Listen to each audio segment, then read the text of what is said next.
If the courts were to say religion doesn't belong in schools at all, which is what the ACLU is promoting, they actually become hostile to religion. And that's not at all what the founders intended.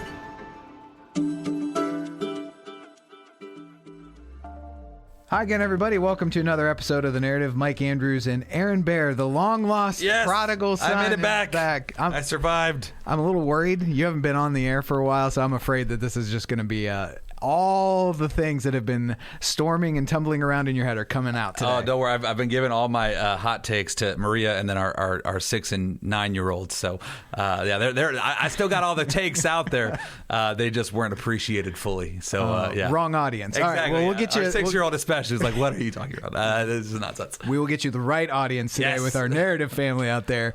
We've got some updates to give because pretty notable news since we last recorded. The biggest one, Senate Bill 1. The anti-DEI bill on college campuses, signed, not only passed last week, but signed by Governor DeWine like 2 days later. From a comms perspective, caught us totally off guard. We've been used to the governor taking the full length of time. It takes like 2 weeks to transmit the bill, and then the clock doesn't actually start. And then this was all of a sudden the picture's out that he signed it, and it was great. Yeah, it was a fun moment on Friday afternoon of trying to pull all the pieces together to get the news release out. While I was on vacation and literally getting ready to get into the pool, it was like, and I've got to wait here to get a quote together for this. But good problem to have. We appreciate your responsiveness. By the way. See that? That's good. Yeah. But we've talked about SB1, but let's just do real quick. Why is this such a good thing for the state of Ohio? Yeah, I think, big picture, this is the state reasserting its authority over how money is being spent in higher ed, right? You've heard me talk about this before on the podcast, but the approach for the last 50 years with higher ed has been that lawmakers need to pass, allocate money to colleges and universities and then close their eyes and hand it over to the university administrators and the bureaucats to decide how it's going to be spent. And that's how we get to a place that Ohio State is spending at a floor $13.3 million every year on DEI employees, which, again, what I always jump out at, and folks don't get nearly as outraged as I do, because every time we pass any requirement on whether it's public schools or universities or any government entity, the first thing that they'll come back to us and complain about is, this is an unfunded mandate. We can't possibly more closely track what abortions are happening in the state without more money. It's how are we supposed to actually go about doing this? Well, meanwhile, OSU, while there was never any allocation from the State House saying you need to create all of these DEI programs and create all of these DEI classes, they somehow found all of this money to create all of these DEI positions. It's their hypocrisy, right? But that's one of my many horses in this. So what Senate Bill 1 does as a baseline is assert the General Assembly's authority over these institutions that taxpayers are funding to say, no, we're not going to use our dollars both for these classes and for these administrators. And I should say, too, there's a whole lot of other great things packed in this bill that are reforming higher ed in a great way, not least of which is shortening the terms of trustees so to give sort of more authority to the General Assembly to direct these universities, and prohibiting strikes from college professors, right? Which, again, if you're coming to work for a public institution like this, you can't hold taxpayers hostage for your political agenda. Yeah, no, that's good stuff. And another round of good news came this week with the announcement of the House's version of the state budget, which needs to be put through the paces and won't be approved until later this summer, end of June, I believe. But from what's in there right now, a lot of good news from CCV's perspective and for the state of Ohio there too. I mean, Mike, we were just talking about this. We could do an entire episode just on what's in the House proposed budget. Now, like you said, The House, they haven't even passed this yet.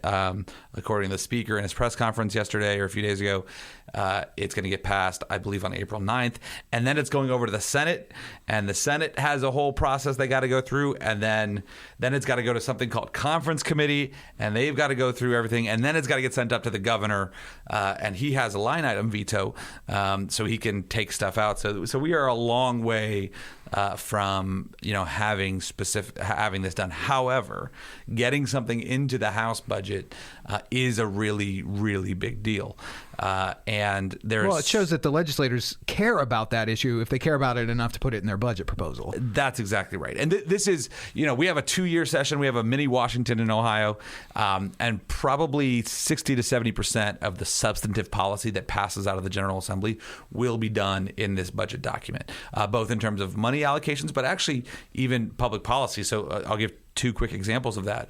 One, there's a couple of DEI bans in this bill. One in particular is it says Medicaid money can't be used on DEI programming, and that's a big deal because Medicaid funding represents about half of the money that the state allocates in the state budget. The other side of it was a provision, my favorite provision in there, that says there's only 2 sexes in Ohio. Right? This mind-blowing concept. That's got to be a typo. Exactly, right? Yeah. Could you imagine something like that? On the one hand, it's crazy that we need to put that in there, but on the other hand, no, it's actually really important that concept is put into Ohio law. And that's the other thing about this, Mike, is that the budget is, from a sort of technical legal standpoint, is a massive bill. A big bill, a 5,000-page bill, just like any other bill, right? So this becomes law. This isn't just something that exists for 2 years. The provisions that are put in here are law. Now, some of them, like the allocations, are, hey, we're going to spend, one of the other things we really like in here is $10 million per year for pregnancy centers, right? But that, it says specifically in fiscal year 25 and fiscal year 26. So that is a part of law for good now. Yeah, and that's one of the main ones that we're looking at.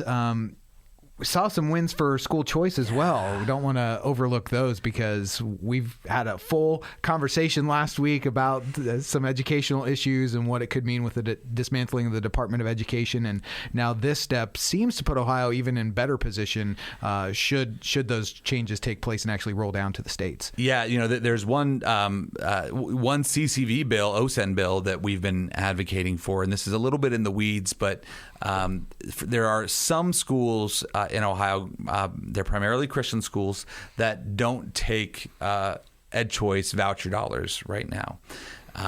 So what we've actually been advocating for is the creation of what's called an empowerment scholarship account, which, for you OG backpack bill fans out there, what our dream backpack bill is not a voucher, but an ESA, because the difference between an empowerment scholarship account or an educational savings account and ed choice is with an ESA, it kind of works like an HSA, where, an HSA, you can use that money for any medical expense. An ESA is money in an account that you can use for any educational expense. So you can use it for private school tuition, or you can use it for homeschool expenses, things like that. It's sort of maximum educational freedom. In Ohio right now, we just have Ed Choice, which can only be used for private school tuition. So what this would be is an ESA that could be used at schools that don't take voucher dollars. Unfortunately, not for homeschooling yet. But what we like about this is the thing about a program like this is it is fairly complex, and there's a lot of sort of systems that need to be built out to it. So this is a great way of sort of beginning to provide that level of freedom for these families. However, for the homeschoolers, don't feel like homeschoolers are being left out. Woohoo! Right? Right now in Ohio, we have a tax credit. Right, so I'm going to try to describe this, right? So that you have your Ed Choice dollars or your ESA dollars, which is actively putting money into account or on a voucher that can be used on an expense. A tax credit is saying, hey, you spent your money on this. We are going to give you back on your state income taxes if you've paid state income taxes, which a lot of folks don't. But if you have paid state income taxes, we're going to give you back that money. There's a homeschool tax credit right now that's $250 per household. An amendment in the budget would say, in the House version of the budget, would say that's actually not per household, that's now per child. So for you guys, right, that helps. Not nothing. Exactly, that's not nothing, right? And again, it's certainly not enough to pay for all the things that homeschool families have to pay for, but it is a help for those families, and something we're pretty excited about. Yeah, and I think the last thing we wanted to highlight was a key piece of Hope in a Future, the Hope in a Future report, which is talking about educating our students regarding the success sequence. And there's a standalone bill that's moving in the Senate right now, but also seeing it put in the House budget shows that there's some momentum behind that specifically. Yeah, I think for us, sort of turning the tide on what we're seeing happening with marriage and family has to happen primarily with the next generation. And I think a lot of this has to go through our schools. One way we see that is by requiring that the success sequence be taught in every public school in Ohio. Brad Wilcox talked a lot about this on the episode we did with him. But the baseline is if you graduate high school, get a job, and have kids and get married before having kids, you basically have it's almost statistically impossible to end up in poverty, no matter your background, no matter your race, all this kind of stuff. And so that core principle, and being, a lot of times this is taught either in character education, sometimes it's taught in financial literacy, sometimes it's taught in sex education. There's a lot of different ways that these principles can be taught, but this is a part of helping the full formation of Ohio students, right? Helping them understand the importance of making good decisions, and that's ultimately going to lead to their financial success. Again, if we have to ask the question, why does Ohio spend so much money on education? What's the purpose of this? And the purpose is to raise and form the next generation to be contributing members of society. And we see the success sequence being taught as a major part of that. And it is a huge win that this, it's a standalone bill that Senator Al Catrona has brought forward in the Senate, but it's a huge win that it was included in the House budget. Now we just have to fight to keep it in there. And again, honestly, Mike, there's so many other great things in this budget, from issues dealing with public libraries to more protections for religious release time instruction like LifeWise, that we feel really excited about, but also staying on guard for it's 5,000 pages, so you never know what else could get snuck into these types of things. Yeah, it's not only about what goes in it, but what you might have to keep out before the process is said and done. Well, that's a great place to end, because we could talk about that for a while. We probably will continue to talk about that and various policy issues. We're going to segue now to our conversation with Andrea Picciotti-Bayer. Nailed it, man. That last name. Mike is a pro's pro. That name is, at least the spelling of it, you would not get there naturally. There are some guests that just have me in a little bit of a nervous sweat when it's time to introduce them. Please don't screw it up. Please don't screw it up. I think I got it right. You nailed it, man. We're going to find out with Andrea. She's with a group called the Conscience Project. Really a lot of similar ideologies in the work that they're doing. It was a great conversation with her about the intersection of faith and constitutionality and the role religion has played in the foundation of America. And I thought it was a fantastic conversation. I know our guests are going to love it. David's going to jump in for that piece too, so you'll get to hear from him. All you Mahaniacs out there, I know you're missing David. And I got to say too, I missed a few episodes, and I've probably had more people compliment me on the marijuana episode, and I wasn't even on that one. And they're like, "Oh, that wasn't such a good one," and I was like, "Well, thank you. I wasn't there though." But did you give David and I our roses? Not at all. Not at all. I took all the compliment. I was like, "Thank you." I didn't acknowledge I wasn't even on that. As one would expect. All right. Well, we're gonna take a quick break. We'll be back with that conversation with Andrea Picciotti-Bayer coming up next on The Narrative. Hey, Narrative listeners. Christians in the marketplace today face more unique and challenging threats than ever before. Businesses are following woke capitalism, chambers of commerce are beholden to social justice, and secular activists are chipping away Christians' First Amendment rights. As Ohio's only Christian chamber of commerce, the Christian Business Partnership stands in the gap to advocate for, to educate, and to celebrate Christian business owners. Joining the partnership also allows businesses to provide their employees with healthcare insurance, workers' compensation, and exclusive banking and educational discounts. To find out more and to join, go to cbpohio.org. That's cbpohio.org. And we're back on The Narrative. Mike Andrews, Aaron Baer, David Mahan, joined now by Andrea Picciotti-Bayer, who's the director of the Conscience Project. She's a Stanford-educated lawyer and has dedicated her legal career to civil rights and appellate advocacy. She started her career as a trial and appellate attorney in the Civil Rights Division of the U.S. Department of Justice and served as the legal advisor for the Catholic Association prior to joining the Conscience Project. Andrea appears frequently in the media to discuss religious freedom controversies and legal victories. She has 10 children and lives in the Washington, D.C. area. And Andrea, we are so thrilled to be able to talk to you today. Thanks for joining The Narrative. Well, thanks so much for having me on, guys. It's really a pleasure and an honor to be with you. Well, we found out about your work in the Conscience Project through an article that you recently wrote about why it's completely constitutional for the government to promote Christianity by allowing displays like the Ten Commandments and things like that. So if you could just start us off with a general premise of that article and why, we've got a bill like SB 34 that would allow for that, why it's so not only necessary but constitutionally allowed for that to happen in states.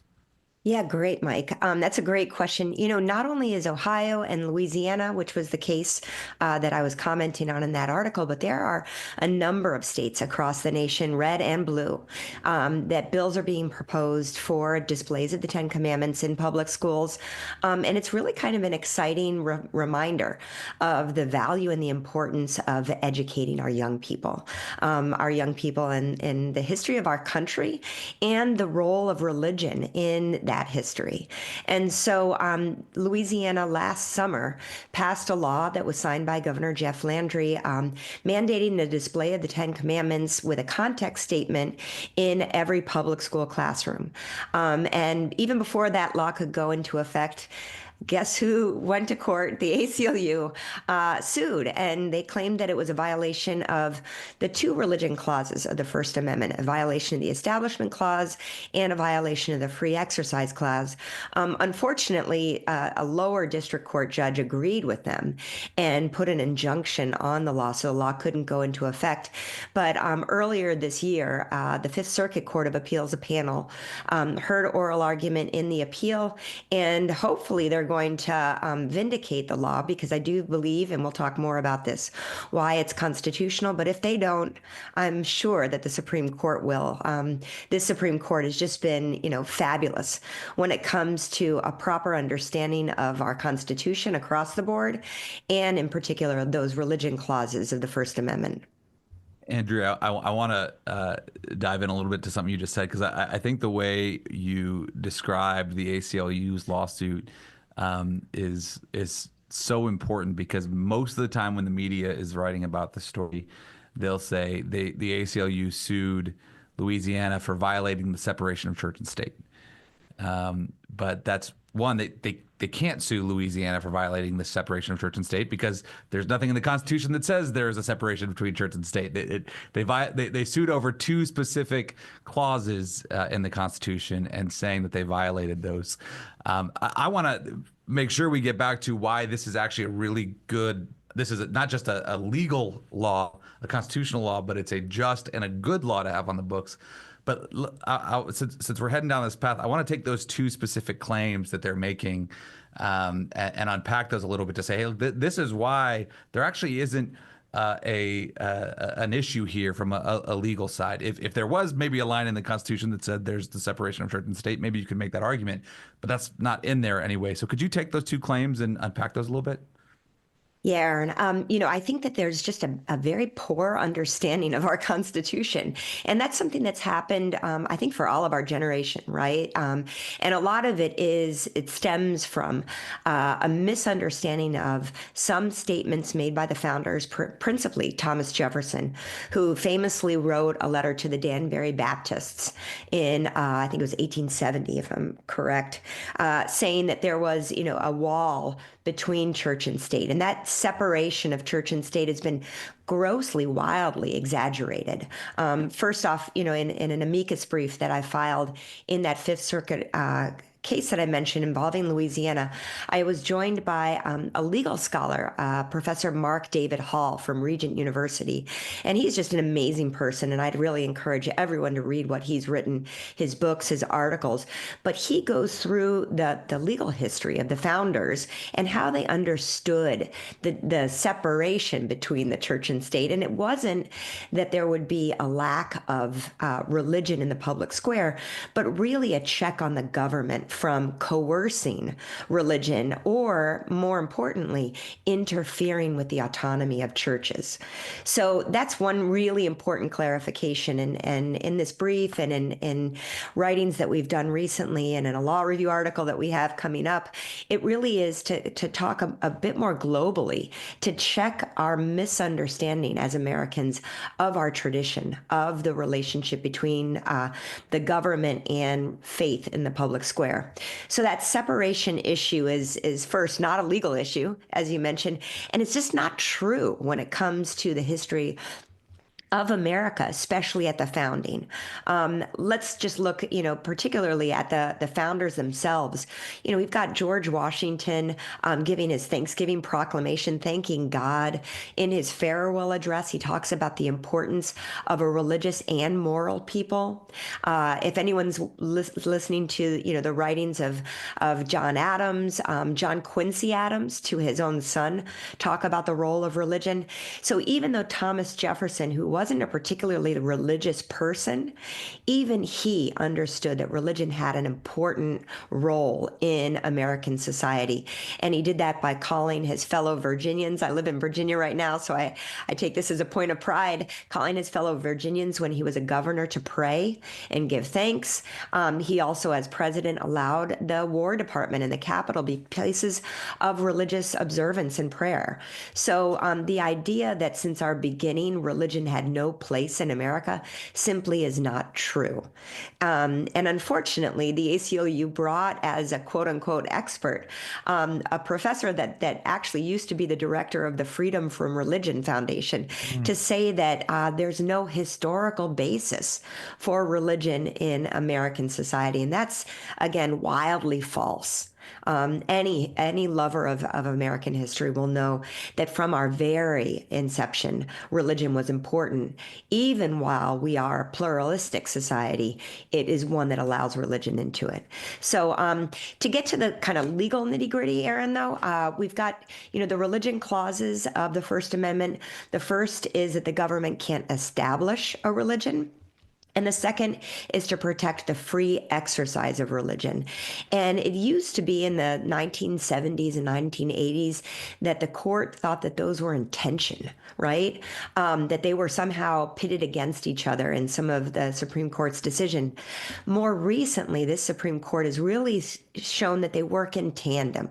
So we want to get away from that shag carpet understanding of the First Amendment and instead get into, the nice hardwood floors, which is what the founders really wanted, is they wanted people to be able to have a free relationship with their creator, and that would allow for a flourishing society and advancing the common good. You okay over there, David? I think you took personal offense to the shag carpet. I tried to beat him to the punch. We were just talking about the renovations we're doing in our building, and David's put in for shag carpet for his office. Because he's groovy. I know. No, it's fine. It's fine as a matter of decor. I'm so bullied right now. So I've got a question. In our hyper partisan, I don't know, day and age that we live, political day and age we live, terms like religious freedom, freedom of conscience, they can come off really political sounding to a lot of young people and really a lot of people of faith, right? That it's just a weapon used against the other side of the aisle. Why are religious freedom and freedom of conscience, why are these so important to every citizen of America? Yeah, no, David, that is a really great question, and it's one that's currently frustrating me. As a longtime civil rights lawyer, and a lot of my work was dealing with religious freedom. For so long, religious freedom issues weren't bipartisan issues; they were nonpartisan issues. And more recently, when we've gotten into issues related, particularly about a human sexuality and this kind of odd identity issue of gender ideology, it's become a partisan or conceived as a partisan issue. But people of faith, it has nothing to do with our political stripes, right? And as Americans, we really need to toe this line because we are the beacon of light for the world when it comes to a healthy pluralism, where we allow people to have different beliefs and faith traditions and peacefully coexist. That's not the case in other parts of the world, where we know that in particular Christians can be persecuted for their faith in Muslim majority countries. And so we have a very grave responsibility as believers in general, and as Americans in particular, to continue to promote religious freedom free from the kind of partisan divide, because the stakes are significant here, where people can be taxed or lose their jobs, but it's a matter of life and death in certain parts of the world today.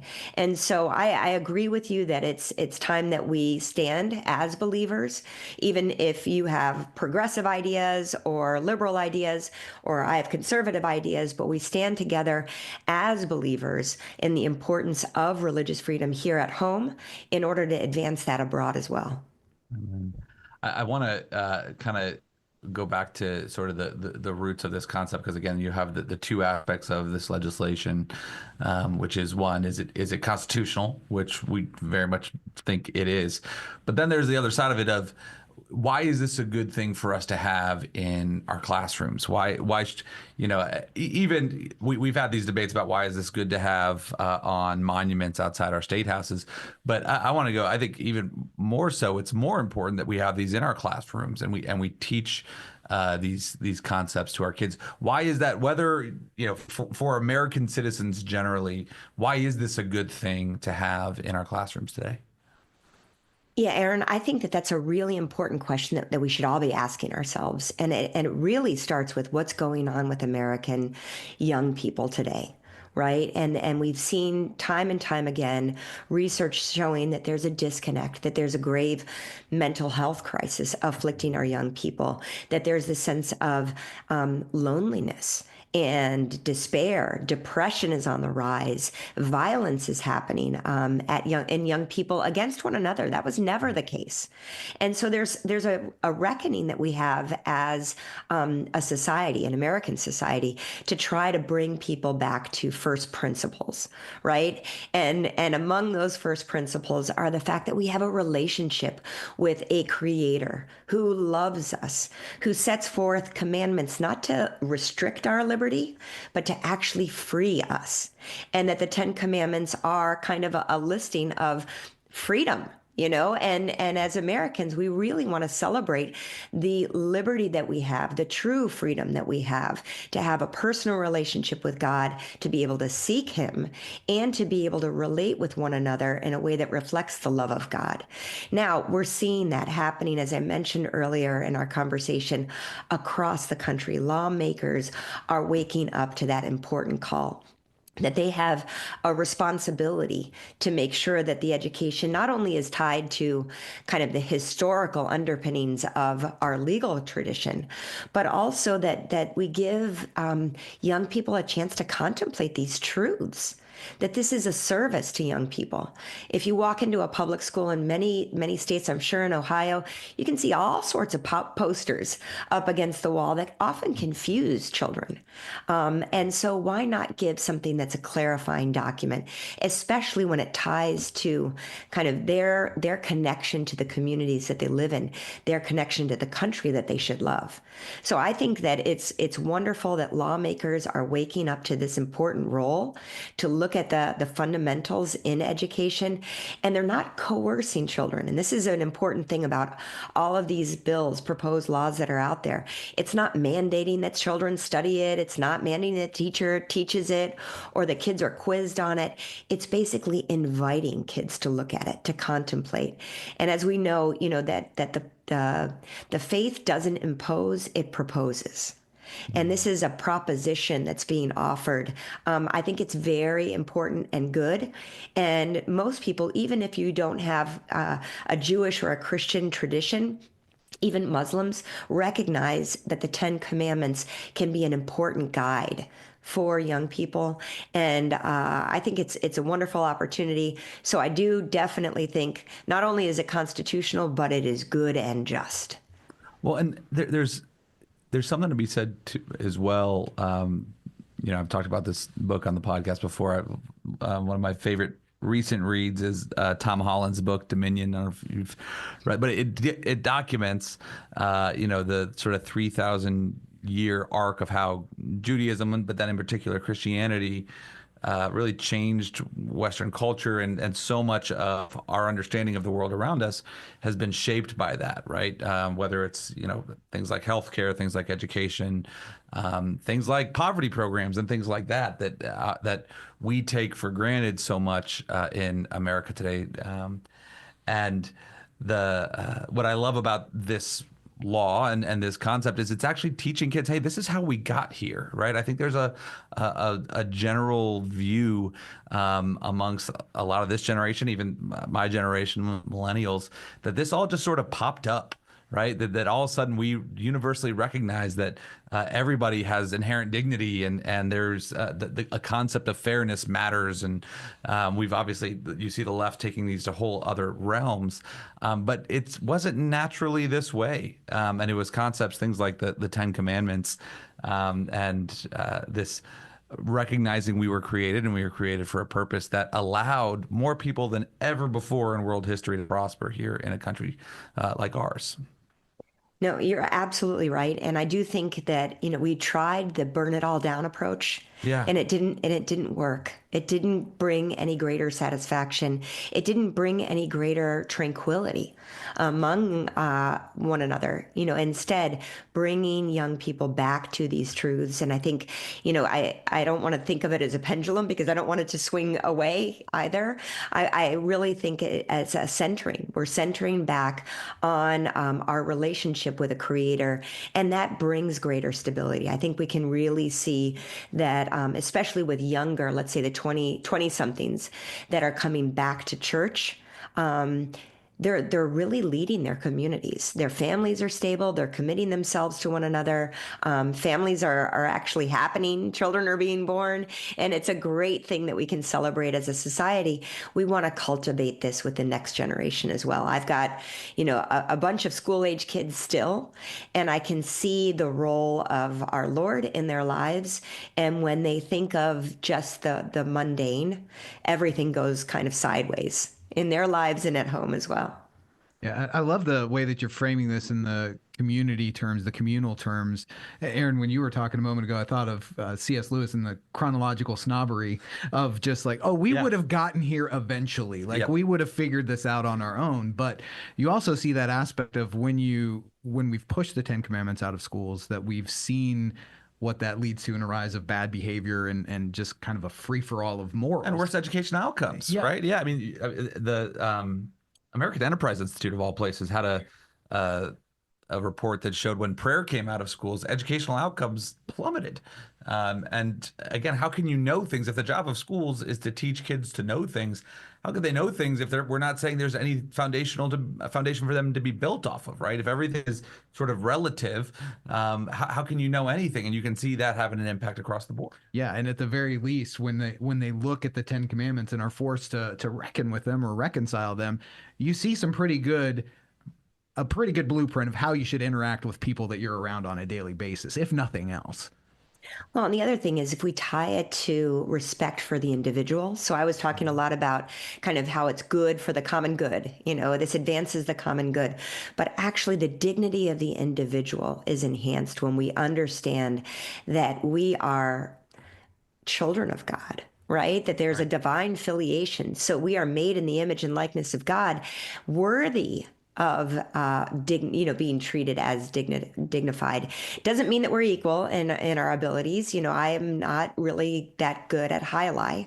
There are some really good people at playing highlight in Miami.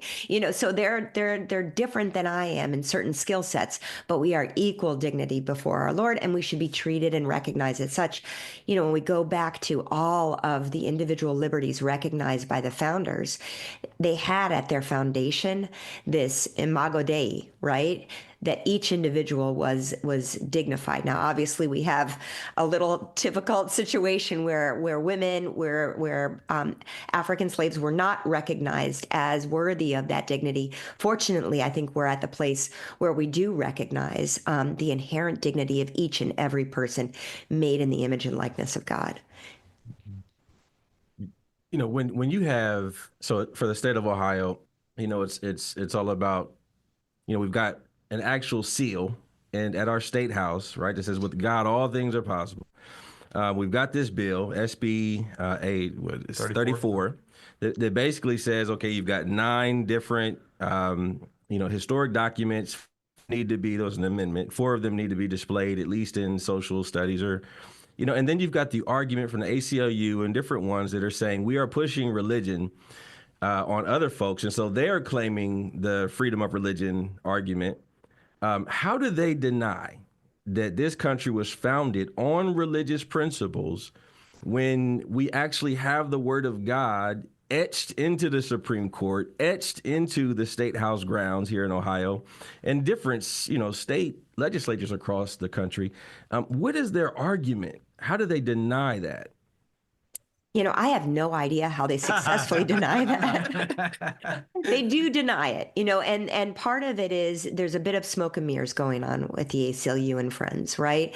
And more of what they're trying to do is argue that there's some sort of coercive element to putting on a wall the 10 Commandments or, among several different historic documents. That really doesn't give kids enough credit. Right? They're not being forced. They're not being coerced. They're being invited. And the other thing is they're trying to develop this idea of an offended observer. If you walk past something, it should trigger some sort of legal entitlement to complain. And my friends at Beckett, the Beckett Fund for Religious Liberty, who are supporting the state of Louisiana in this case, have said that first, that's not a legally recognized argument here. We have a lot of things that I see all the time that I'm like, I'm totally offended. Or pride flag and the BLM flag, yeah. I can't be offended by, but yeah, this is all. But that's part of living in a pluralistic world and in a world where you've got free speech. Is sometimes you're going to hear stuff you don't like. And that's where we add, instead of silencing, we add more speech. If somebody doesn't like the fact that the 10 Commandments are there, okay, talk to your kids about what you believe should guide their lives. But this is something that if lawmakers believe that this is good for the public school kids to at least be exposed to, we should do that. Now, I would say in one of the arguments that I made in the brief to the Fifth Circuit was, if the government, or in this case, the courts, become hostile to this and say, no, you can't have religion in the public schools, that actually becomes a discriminatory move by the government. in this case, the courts. And that's at odds with our anti-discrimination principles in the Constitution itself. Religion shouldn't be put as a second-class issue. It should be treated just as fairly. And if we look at recent Supreme Court cases dealing with public benefits, dealing with school choice, the Supreme Court time and time again has said you can't treat religious institutions, religious organizations, or the fact that religion is included in the education as somehow excluding a group from being able to access a generally accessible benefit. If the courts were to say religion doesn't belong in schools at all, which is what the ACLU is promoting, they actually become hostile to religion. And that's not at all what the founders intended. That's a really great segue to something that's going before the Supreme Court later, technically, end of this month, in what's known as the Drummond case. Can you talk a little bit about what that case is, and then we'll unpack it because it very much ties to what we're talking about here today? Yeah, I actually like to call it the St. Isidore's case. Yeah. So St. Isidore's Virtual School is a potential charter virtual school in Oklahoma. Drummond is the Oklahoma Attorney General. So I'm going to call it the St. Isidore. I like it. St. Isidore's Virtual School. We have an Isidore in the CCV family here that we always talk about, so that's good. Yeah. And so, basically, this Catholic charter school, a virtual school, applied for charter status. They initially were granted charter status, but the state AG said, whoa, this violates our Constitution in Oklahoma because it's got some limitations on public funds going to faith-based or sectarian schools. If this kind of jogs your memory, you will think back to the late 1800s, where there was the Blaine Amendments, okay. ding, where basically there was anti-Catholic bigotry in public education funding, and so many states came up with mini state Blaine Amendments to limit the flow of public funds to schools that were Catholic schools. Now this is being manipulated. It's kind of like Blaine 2.0, right? To limit certification as a charter school just because the school happens to be faith-based. And what's really important, if we think about it, a virtual school gives families, especially families with special needs kids, a lot more flexibility than a typical brick and mortar school. And if a family wants to choose a faith-based education for their child, it gives that family the ability to do so. It effectuates true school choice as opposed to limiting school choice. And charters are another version of a school choice movement. So I think that, the Oklahoma Supreme Court vindicated the Drummond and said that it could be limited. But I do think that the Supreme Court is going to look at this issue from the perspective of fairness. If all sorts of schools can be chartered in Oklahoma, why can't St. Isidore's? And if the only reason is because it's religious, then that's a problem. It's funny because in many ways, the Blaine Amendment arguments they make, to David's question earlier about the Christian, the religious founding of the country, the Blaine Amendment arguments kind of cannibalize themselves because by citing Blaine, you're sort of admitting that all of the schools that were started, the idea of public schools were Protestant schools really in the first place, right? The Blaine Amendments came out of Protestants that wanted to keep sort of Catholics at bay, but they just sort of assumed these public schools were going to have Christian tradition as a part of them, right? And then these Blaine Amendments were taken and they were bad in the first place, and now they're being used to obliterate all Christian faith in there. But it is almost a subtle acknowledgement. There was some Christian traditions, if not a bad view of religious freedom to some extent, baked into the starting of these public schools in the first place. And Aaron, you make a really good point. The argument that, there was a lot of anti-Catholic bias or even violence at this time. And so that's enough of a reason to avoid this whole issue, is the argument that's being made in St. Isidore's case, as well as being made in Louisiana. We don't want religion at all. That's not the answer. Right. You know, if there is a problem, then we need to work on why there was violence within people of faith, not to take faith out of it entirely, because I think the answer is faith. That's the way that we address either, discrimination or any kind of intra-religion violence, is with a better understanding of what are the common principles in faith itself. I want to drill in a little bit more on the Saint Isidore case. I like calling it that better. That's a good one. I've willed it. Yes. Yeah, there you go. Which is, I think we have so many things going through the Supreme Court all the time. Lots of things in the court. We have things in the courts in Ohio right now, and especially post Dobbs for a lot of Christians. I'm not seeing as many folks tracking what's happening at the Supreme Court as we used to, right? But this case has some pretty profound implications on both sides, win or lose. Andrea, could you maybe unpack those a little bit of why, a loss could be pretty devastating to some degree. A win could open up the doors to a whole new world in education that we've not really seen in our lifetime here. Could you unpack a little bit? Yeah, Aaron, I think a loss would really take the Supreme Court's religious freedom jurisprudence kind of several steps backwards. It wouldn't be consistent with how the court has been ruling with regard to treating religion on the same footing as any other enterprise. So if you could imagine, like, there's a STEM-focused charter school in Oklahoma, well, why can't there be one that's supported by the Archdiocese of Oklahoma City? And so it seems to me that a loss is unlikely in this case. What is a win? Why is a win important? Well, a win's important for several reasons. One is it's going to reaffirm kind of the fairness principle of our religious freedom jurisprudence. It's going to vindicate the First Amendment, the two clauses, both the establishment clause, that there's not an establishment issue because the state is not running the school itself. It's basically contracting it out through this charter system, even though it is kind of a quasi public school. The direction and the governance of it is going to be done by a separate entity. That's what charter schools are. So there's not an establishment clause issue. The other issue that's really key, and this ties to another case before the Supreme Court, is the free exercise issue. And within that, parental rights. And that's where everyone should care about what's going on, whether you're a parent or not.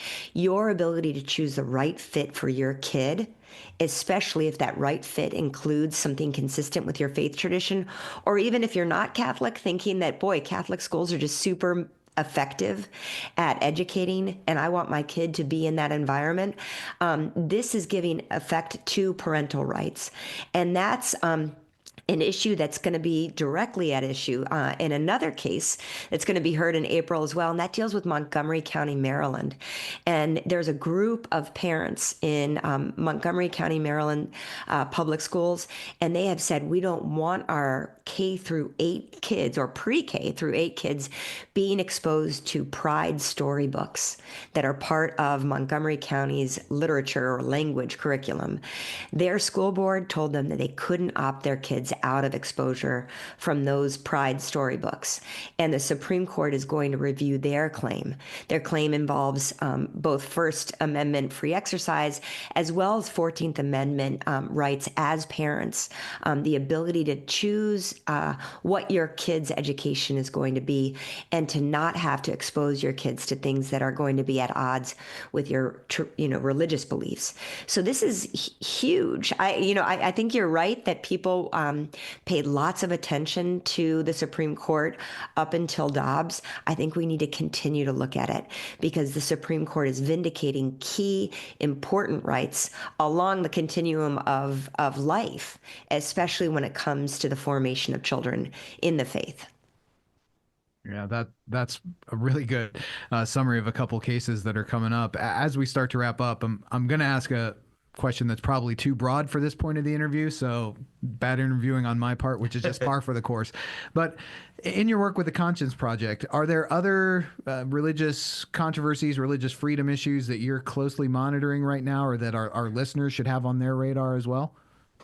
I feel like I'm constantly in a battle with the Satanists So I am sure you guys knew that, just last week or so, there were a group of Satanists in Kansas that wanted to hold what's called a black mass, which is kind of an offensive parody, mockery of the Catholic Mass, using an actual consecrated host, which as Catholics we believe is the real presence of Jesus. And they wanted to celebrate that black mass on inside the state capitol in Kansas. The governor said not inside, but I'll let you go outside. And they fought and ended up with violence. But the Satanists are really a group of people where either they're pretending to be Satanists, to mock religious freedom, to mock faith, or they're actually Satanists and they're trying to do the work of the enemy. And they're using these important legal principles related to religious freedom to get into after school clubs. There's a group of Satanists called the Satanic Temple that are headquartered in none other than Salem, Massachusetts. And they go into public schools where Good News Bible clubs are held after school, and they try to set up literally after school Satan clubs. These guys are terrible. And they're doing terrible things with young people, trying to use these principles of fairness and freedom. We're really trying to say they don't deserve the protection of religious freedom. They've done it post-Dobbs to try to argue for a religious freedom right to abortion, claiming that abortion is a satanic ritual, which I actually think they're right on that. But they don't have religious freedom protections to perform those kinds of rituals in states where there have been bans or restrictions on abortion. So I think it's really, as people of faith, these principles are ones we need to stand up for. We stand up for them not only by standing up when our own rights are being implicated, but standing up even when it's not our faith tradition. And then also showing where the limits are, because they shouldn't be used to protect satanic rituals or satanic liturgical exercises, or just to make a mockery of the faith that we hold so true. Yeah, I'm sorry, Mike. I know you were winding down here, but we've been dealing with that. We have something in Ohio, and it's now all across the country, called LifeWise Academy, and they use religious release time. And we just passed a law about 4 months ago to require schools to allow religious release instruction. And one of the things, the alleged Satanists, I don't think these were real Satanists. I think these were the mocking kind. They went to a school district and said, "Hey, we're gonna set up a release time for Satanist kids," and we really didn't get into it much over it. They were just using it as a way to try to kill the bill, and good luck finding enough kids to actually establish a religious release time. And it's a pretty high bar in terms of the logistics to establish a religious release time instruction, that they weren't ever going to clear that bar to get there. But I think that's a really important point on, yes, there's such things as religious freedom, but people who are wanting to abuse religious freedom for either mockery or to murder babies, that's not protected under the First Amendment in any stretch of the imagination. Amen. Well said.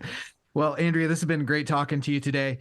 Tell our listeners where they can follow the Conscience Project, follow your work, and just keep up to date on stuff that you're keeping an eye on. Oh, thank you so much for asking. You can check us out at conscience-project.org. I'm on Twitter or X or whatever we're calling it now as Bayer Picciotti, but also the Conscience Project has a Twitter handle as well. I'm not on TikTok because I don't think that TikTok's any good for people. But I try to write often, and we try to basically, our mission is public education around conscience rights and defend religious freedom. We didn't speak about medical conscience rights. Fortunately, I think this current administration is defending the rights of doctors to work consistent with their beliefs. The prior administration was really pushing some crazy stuff through our healthcare system, but we're always kind of paying attention to what's going on and how healthcare should be giving life to the human body and not taking away the beautiful gift that God has given to us. Well, thanks so much for the work that you're doing and for the time you gave us today. Andrea Picciotti-Bayer, it's been great having you on The Narrative.